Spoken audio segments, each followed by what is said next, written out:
Bonjour, on se retrouve pour la synthèse sur la structure d'un programme et la synthèse aussi sur les fonctions de base qui va venir un petit peu après. Donc, vous avez normalement rempli ce logigramme sur la structure d'un programme. Donc, en fait, on s'aperçoit qu'on a toujours des étapes nécessaires à la programmation en commande numérique. Donc d'abord, on va mettre le nom du programme ou son numéro. L'initialisation, donc on va voir un petit peu plus tard ce que c'est que l'initialisation, l'appel de l'outil, les conditions de coupe, l'approche de l'outil en rapide, la réalisation de l'usinage, le dégagement de l'outil en rapide. Est-ce qu'il y a une autre opération? Oui, je repars à partir de l'appel de l'outil. Et non, c'est la fin du programme. Donc on va détailler toutes ces étapes, ces 9 étapes, étape par étape. Donc, l'étape 1, la numérotation des programmes. Donc, soit vous avez un point-virgule, soit vous avez des parenthèses aussi, qui représentent des commentaires, en fait. Le numéro du programme ou le nom du programme, là, c'est 450, et là, un commentaire entre parenthèses. Donc, de la pièce, de l'opération, etc., etc. La deuxième étape, c'est l'initialisation. La phase d'initialisation en début de cycle permet de connaître l'état et la position des différents organes mobiles, donc de la broche, de la tourelle, des différents chariots. Donc toujours le numéro de bloc, G75, programmation absolue de déplacement par rapport à l'origine mesure, et là, nous, dans notre module d'avant, on avait aussi je reviens là-dessus, on avait le G28. Je ne sais pas s'il est quelque part par là. G28, 7.0. Voilà. Donc ça équivaut au G75, ça dépend du modèle du directeur de commande. Donc si c'est un Siemens, un Fanuc, un Fagor, un Mazak, que sais-je, Heidenhain, etc., Siemens, etc. Ok. Donc je reviens là-dessus. Donc voilà, G75 programmation absolue. Donc ça veut dire quoi? Ça veut dire qu'on va retourner aux coordonnées de point changement d'outil pour dégager la tourelle, qu'elle ne soit pas au niveau du mandrin. Si moi, la veille, il y a un autre opérateur qui est passé avant moi et puis qui avait fait un arrêt d'urgence ou mis la machine dans une certaine position, là ça me permet de la remettre dans une nouvelle position pour pouvoir travailler sans risquer de tout casser. En N20, je vais avoir un G54, déclaration et décalage d'origine, pour dire en fait je travaille avec ce décalage-là. Il y en a plusieurs possibles, des décalages. Donc en fait c'est la distance, le G54, c'est le DEC, c'est la distance entre l'origine porte-pièce et l'origine programme. Donc quand vous faites votre origine porte-pièce par exemple en tournage sur la phase des morts, on sait bien que nous, on va mettre notre origine programme plutôt 1 mm derrière la surface brute. Donc, ce deck va se calculer en fonction de la longueur de la pièce pour ne pas abîmer les morts. Et après, on a un G18. Donc ça, c'est le plan de travail. Donc là, en l'occurrence, c'est XZ. Il faut se mettre en G17 pour le perçage. Donc là, je parle du tournage. En fraisage, on va aller voir tout de suite si là je l'ai, c'est le G17. Fraisage G17, et là on est en, est-ce qu'il est spécifié le G18 dans le bloc d'initialisation? Non, pas là. Par contre, si on faisait du perçage, il serait spécifié. Voilà. Donc le plan de travail. Et après là, ça on l'a pas non plus. C'était pour déclarer qu'on travaillait au diamètre, mais ça c'est pour de la programmation Siemens. Ok. Après, ensuite, la troisième étape, on a l'appel de l'outil. Donc l'appel de l'outil, ça c'est un peu partout pareil, sauf que certains directeurs de commande sont en H plutôt qu'en D pour le numéro du correcteur, le numéro de tranchant. Donc toujours le bloc. T, c'est le numéro de logement de l'outil, donc T pour tool. Donc là, c'est l'outil 1 qu'on appelle avec son correcteur 1. Et après, M6, c'est le code ISO de changement d'outil. Donc on va aller voir dans le programme. Là, on a T4, D4, et après, on a H4. Voilà, qui traîne. TDH, c'est pour du Fanuc. Voilà. OK. Ensuite, on a les conditions de coupe. donc deux façons de voir les choses. Donc là, je vais parler exclusivement du tournage. En fraisage, on aura toujours ces conditions de coupe là. Où est-ce qu'on est? On a S et on n'a pas ni G96 ni G95, ni G97 pardon, ni G96. On a un G90 simplement. Donc là, dans le tournage, en l'occurrence, donc mon numéro de bloc, ma fréquence de rotation constante et la fréquence de rotation dite, c'est-à-dire 2500 tours par minute, et un code M, ça va être M3, M4 ou M5, M3 étant la rotation de broche sens anti-trigonométrique, M4 étant la rotation de broche sens trigo, et M5 arrêt de la broche. Donc la rotation de broche sens anti-trigonométrique, c'est notre sens horaire. Donc M4 c'est anti-horaire, M3 c'est sens horaire. Donc quand je programme les choses comme ça, en rotation constante, il n'y a pas de ligne à ajouter, quelle que soit l'avance et le diamètre, nous tournerons à 2500 tours par minute. C'est la méthode que nous utilisons en règle générale, puisqu'elle sollicite moins la machine, décélération, accélération répétée avec les vitesses de coupe constante. Alors c'est de moins en moins vrai, j'utilise de plus en plus le VCC, parce qu'on respecte quand même, c'est surtout au niveau de la formation du copeau, pour éviter les copeaux filants. On va essayer de fragmenter au maximum le copeau. Donc, la deuxième méthode, c'est en VCC, vitesse de coupe constante. Donc là, on va avoir un G96, un S80, qui va plus être notre rotation de broche, qui va être notre vitesse de coupe programmée. Donc là, c'est une faible vitesse de coupe, hein, on va plutôt être dans les 250 quand on va faire du tournage dans de l'aluminium. Toujours la rotation de la broche. Donc, pour vous expliquer ça rapidement, si on programme en vitesse de coupe constante, on peut observer que plus nous nous rapprochons du centre lors d'usinage, et plus la vitesse de rotation augmente. Et cela jusqu'aux limites de la machine, ce qui n'est pas souhaitable, évidemment. Nous, on a des tours qui tournent à 6000 tours minute. Si on fait tourner un tour à 6000 tours minute, franchement, en tout cas ici, le sol vibre, et la machine a l'impression qu'elle va s'envoler. Donc pourquoi ce phénomène? La vitesse de coupe intervient dans la formule N égale 1000 VC sur pi D. Si on veut VC constant, il faut que plus D est petit, plus N est grand. Ce qui, si nous nous projetons sur un très petit diamètre, pas loin du centre de la pièce, provoque l'accroissement de la fréquence de rotation jusqu'à l'infini. Donc un petit exemple, si j'ai un VC de 150 mètres par minute, N est alors de 1000 fois 150 divisé par 3, 14 fois le diamètre, et on va prendre l'exemple où on se rapproche vraiment presque du zéro, mais on n'y est pas, donc un dixième de micromètre, 0,0001 mm, et on fait le calcul de N, ce qui nous donne une valeur numérique de 47 770 000, ah non, 477 707 000 tours par minute, ce qui est complètement impossible, évidemment. Donc il faut donc dire à la machine, un moment, tu vas arrêter d'accélérer. Donc on va placer au préalable une limite au-dessus de laquelle la machine n'ira pas. Nous à l'atelier, on prend en général 3000, 2005, 3000 avec le code LIMS. Donc ça, le code LIMS, ça marche pour le Siemens, mais c'est autre chose en FANUC. Je vous laisserai programmer deux blocs différents, un en VCC et un pas en VCC sur Mastercam, et vous verrez ce qui vous sort, le code qui vous sort différemment entre les deux. Mais vous retrouverez ce code-là, enfin les S3000 ou S2500, votre fréquence de rotation max, avec un code devant. Je ne sais plus lequel c'est. Donc un autre exemple que vous calculerez, c'est pour trouver à partir de la fréquence de rotation un diamètre moyen. La cinquième étape, c'est l'approche de l'outil en vitesse rapide. Donc là, on va rentrer dans les G0, G1, G2, G3, qui sont des fonctions modales pour caractériser le déplacement de la machine. Donc le G0, c'est une interpolation linéaire en vitesse rapide en dehors de la pièce. Donc vitesse rapide, ça veut dire quoi? Ça veut dire que on va au maximum, aux capacités maximum de la machine. Et ensuite, on a les coordonnées. Donc là, on est toujours en tournage, en X et Z.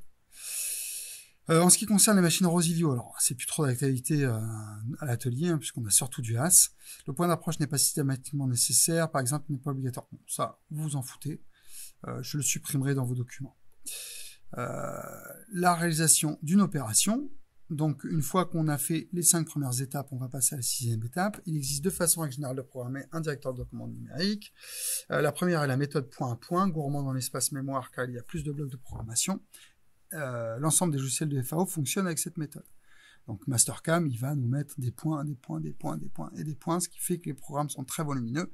Mais aujourd'hui, sincèrement, en 2025, on s'en fout un peu puisqu'on a des ordinateurs intégrés à la machine et énormément de mémoire disponible. La deuxième est d'utiliser des cycles préprogrammés existant déjà au sein de la machine, ce qu'on va avoir chez Siemens, chez Mazak, chez AS aussi, qui vont être des cycles dans lesquels on va juste mettre quelques informations, ce qu'on appelle aussi des macros. Donc la méthode point à point, en fait, on va se déplacer de point en point avec la coordonnée du point dans lequel on est et du point à atteindre. Donc là, à partir du moment où on travaille, où l'outil est en contact, ou va arriver en contact avec la pièce, on est en interpolation linéaire vitesse travail en G1. Et puis on va réaliser ainsi de suite les différentes étapes. Je vais vous montrer un cycle préprogrammé sur Siemens. Donc sur le tour TBI qu'on a à l'atelier, vous pouvez faire ce cycle-là, il marchera très bien. Donc on va remplacer tous ces points de programmation par un cycle qui est un cycle 95 avec C200, c'est le nom du sous-programme décrivant le contour de ma pièce et puis des conditions de coupe et de réalisation. Donc ce cycle-là, il est très pratique car il permet de condenser de nombreuses lignes de programmation en une seule. Il faut quand même décrire le contour de la pièce à réaliser dans un sous-programme. Donc là, je parle toujours du Siemens, un sous-programme qui s'appelle .spf. Enfin, qui va être, dont la terminologie va se finir par .spf. Donc un exemple, l'usinage de la grande pièce cylindrique en tournage du jeu du quarto. Le jeu du quarto, c'est ce qu'on verra dans le module 12. On va réaliser un jeu de quarto ensemble. Donc on a une opération d'ébauche par axial. Les lignes de programmation du cycle d'ébauche sont celles-ci sur le TBI. Cycle 95, c'est 200, 1,5, 0,3, 0,3, 0,3, 0,08, 0,08, 0,05 et 1. Donc ça, en fait, c'est les conditions de coupe, les prises de passe, les surépaisseurs, etc., etc. Donc ça va donner quoi le cycle de points. Donc dans le module 12, dans le module 11 là qu'on fait, on va aller sur la coordonnée des points juste après cette synthèse. Donc ça va donner quoi? Ça veut dire que mon premier point, il est à Z1 et X0. Donc c'est le point 1 là. Le point 2, c'est mon origine programme, il est à 0, 0. Et là, j'y serai en G1. Là, j'arrive vite en G0 au point 1. Ensuite, je passe en G1 et je poursuis tout en G1. Et puis ensuite, on décrit les différentes coordonnées du profil. Jusqu'au point 8, qui a une coordonnée de Z-31 et X25. Voilà. Mais ça, on va y revenir après, vous inquiétez pas. Dégagement de l'outil en rapide. Donc, on refait un G28 ou un G75 et on part aux origines de points de changement d'outil.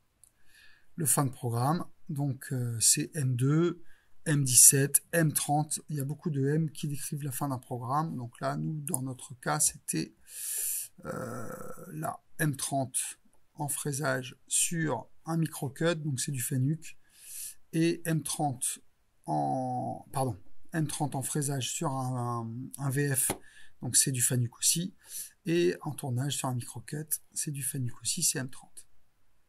Ok. Donc voilà pour ce qui est de la structure d'un programme. Donc ça, c'est vraiment à pas savoir par cœur, mais à comprendre, voilà. Et puis surtout ce logigramme est à savoir par cœur. Par contre, c'est quelque chose que vous retrouverez sur toute machine avec tout type de constructeur. Ensuite, on va aller voir les codes ISO. Donc là, on est dans la synthèse, les fonctions de base. L'étude des fonctions de base, c'est ça. Donc, le programme contient toutes les informations nécessaires à l'usinage d'une phase sous forme codée. Donc, c'est la chronologie des actions, l'appel des outils, la sélection des vitesses de coupe et d'avance, la définition des trajectoires, la définition des coordonnées de fin de trajectoire. Et une ligne de programmation est construite de la façon suivante. On a N pour les numéros de ligne, repérage chronologique en début de ligne. Ça, je vous avais dit, hein, c'est vraiment un repérage pour l'opérateur. C'est pas un repérage pour la machine, puisque la machine, elle lit en fait de haut en bas et de gauche à droite. Donc, on peut lui mettre des numéros de ligne complètement fantasques. Elle n'en a rien à faire, c'est un paramètre pour l'opérateur. Les fonctions G, qui sont des fonctions préparatoires, elles définissent la forme des déplacements. Donc, on a vu ensemble G0, G1, on va voir tout de suite après G2, G3. Les M sont des fonctions auxiliaires qui donnent les changements d'état de la machine. Donc M3, je tourne dans le sens antitrigonométrique. M5, je fais un arrêt de broche. M8, j'arrose. M9, j'arrête d'arroser, etc. S précise la vitesse de rotation de la broche ou la vitesse de coupe, ou... non, c'est tout, pardon. F précise la vitesse d'avance ou l'avance, donc c'est VF ou petit f. S, c'est N ou VC. T, c'est symbole numéro d'outil. X, Y, Z, principaux axes désignant les coordonnées des points d'arrivée. Ok, fonction de base, G0, G1. Donc G0 étant l'interpolation linéaire en vitesse rapide et G1 étant l'interpolation linéaire en vitesse travail. Les fonctions préparatoires de base, c'est celle-ci. Donc je vous montre, il y a une norme hein, par rapport aux traits. Alors, les normes ne sont pas tout à fait forcément respectées par rapport au logiciel. Mastercam, quand il est en G0, il est en jaune. Et quand il est en G1, il est en bleu. Donc la fonction G0, elle permet de déplacer l'outil d'un point à un autre à la vitesse maximale autorisée par la commande numérique. Il est donc utilisé pour aller au point d'approche avant le vinage et pour les points de dégagement après le vinage. C'est une fonction modale, c'est-à-dire qu'il n'est pas utile de la répéter car elle est gardée en mémoire par le calculateur. Elle est révoquée par les fonctions G1, G2, G3, etc. La fonction G1, c'est à peu près la même chose, elle permet de déplacer l'outil d'un point à un autre à la vitesse programmée par l'opérateur. Donc il y aura forcément un petit f derrière. Donc G95, F005, il est donc utilisé pour se déplacer lors de l'usinage, c'est une fonction aussi modale, pas utile de la répéter, et elle est révoquée par les fonctions G0, G2, G3, etc. Donc la syntaxe, par exemple, là on a un G75X0, Z0, on va au point de changement d'outil, ensuite on va au point de coordonnées XA, ZA avec un G0, donc ça veut dire aux capacités max de la machine, et ensuite je vais en G1 à mon point d'arrivée XB, ZB, donc ne surtout pas obligé de mettre un petit f 0,05 ensuite. Ça va caractériser la vitesse de notre déplacement. Ok, ensuite on a deux interpolations circulaires qui sont G3 et G2. La G3, c'est l'interpolation circulaire sens trigonométrique ou sens anti-horaire. Donc je vais me déplacer du point A au point B dans le sens anti-horaire. Et la syntaxe pour du Siemens, ça va être N30 G3, coordonnées du point B en X, coordonnées du point Z en du point B sur l'axe Z, pardon, avec on donne le centre du rayon qui est le rayon qui est égal à 20. La même chose en G2, donc là on va se déplacer de A vers B dans le sens horaire ou dans le sens antitrigonométrique, et pour la syntaxe c'est exactement la même chose, j'ai G2 devant, X, coordonnées du point B en X, coordonnées du point B en Z, et mon rayon. Donc ne pas oublier, quand on fait un déplacement par exemple, sur le petit exemple en tournage que j'ai donné dans le module 11.1, on a G3, G1, G2, G1, G3, G1, et ainsi de suite. Ne pas oublier de remettre le nouveau G après l'ancien. Sinon, on va rester en G1, on va faire du déplacement linéaire, alors que là, on a une interpolation circulaire. Donc voilà pour les 4 codes G, G0, G1, G2, G3. Ensuite, on va voir quelques autres fonctions préparatoires. G75, G28, c'est la programmation absolue par rapport au point de changement d'outil. Donc ça peut varier en fonction des constructeurs. Hein. Prise en compte d'un décalage d'origine G54 à G59. Syntaxe pour la programmation. La prise en compte d'un plan de programmation G17, G18, G19. Les différents plans de programmation qui sont G17, XY, G18, XZ et G19, YZ. Donc, syntaxe pour la programmation. G17, c'est le plan XY pour le perçage en tournage. Il faut répéter le code après chaque G75, changement d'outil. Sinon, vous aurez quelques surprises. G18, plan XZ pour toutes les autres opérations en tournage. Donc, nous, en fraisage, on va plutôt être dans le plan XY et en tournage, on va plutôt être dans le plan XZ. Et les changements d'outils, donc T1, D1, M6. T1, c'est le logement d'outil numéro 1. D1, c'est le tranchant ou le correcteur numéro 1. M6, l'appel de l'outil. M7, M8, c'est l'air et la lubrification. Donc ça, c'est pareil, il y a des petites variantes en fonction des machines, parce qu'il y a de l'arrosage centre-broche, il y a de l'arrosage au niveau du bas de la machine, enfin, il y a pas mal de choses. M9, arrêt de la lubrification. M2, M17, M30, c'est des codes de fin de programme. Donc voilà, c'est assez dense. C'est à vous de recopier sur vos feuilles les différentes informations que j'ai inscrites là. Et puis, bah, évidemment, c'est à apprendre tout ça et à savoir pour pouvoir avoir le même langage entre opérateurs machine-outil, entre programmeurs, entre gens de la productique mécanique.